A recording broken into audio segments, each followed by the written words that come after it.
Transaction Info Live TV, les informations vous sont présentées par Benny Sambert.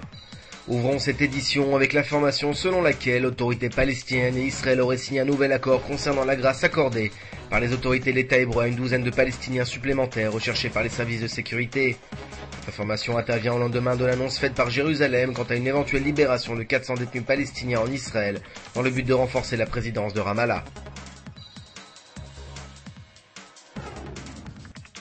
Et puis suite aux violents affrontements interpalestiniens à Gaza de ce lundi, dans lesquels près de 10 personnes ont été tuées et une quinzaine de blessés en marge des cérémonies de commémoration du 3e anniversaire de la mort de Yasser Arafat à Ramallah, on a peur de voir éclater une nouvelle vague de violence interne, non seulement dans la bande de Gaza, gérée par le Hamas, mais également en Judée-Samarie, contrôlée par le Fatah du président Mahmoud Abbas. En marge de la visite historique du président Pérez à Ankara, le gouvernement turc a proposé d'ériger un mémorial pour les soldats ottomans tombés lors de la Première Guerre mondiale dans la région du Proche-Orient. Ce monument devrait se trouver non loin du mur oriental de l'esplanade des mosquées et aurait obtenu l'aval des autorités musulmanes de la ville sainte, apprend-on de sources palestiniennes ce mardi.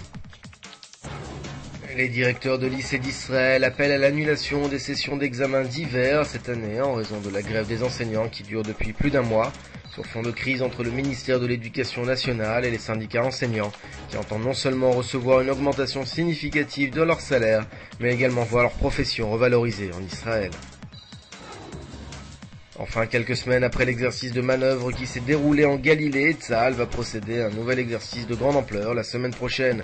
Le scénario, une soudaine escalade de la violence dans toutes les localités palestiniennes de la région de Judée-Samarie. L'idée étant de se préparer à un scénario que prédisent les services de sécurité et du renseignement de l'armée.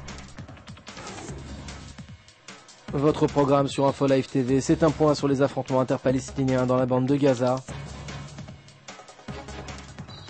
Et puis retrouvez également les déclarations accusatrices du général de brigade démissionnaire Gal Hirsch.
Découvrez en avant-première le nouveau service d'Info Live TV.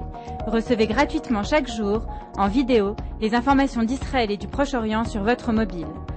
Pour vous abonner, entrez sur notre site www.infolive.tv et cliquez sur la bannière Service téléphone mobile. Aujourd'hui, le monde entier parle d'Israël.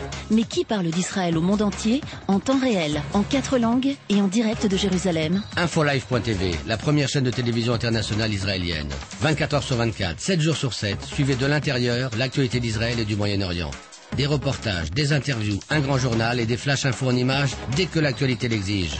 Infolive.tv, votre regard direct et vrai sur l'actualité d'Israël. Retrouvez Infolive sur internet www.infolive.tv.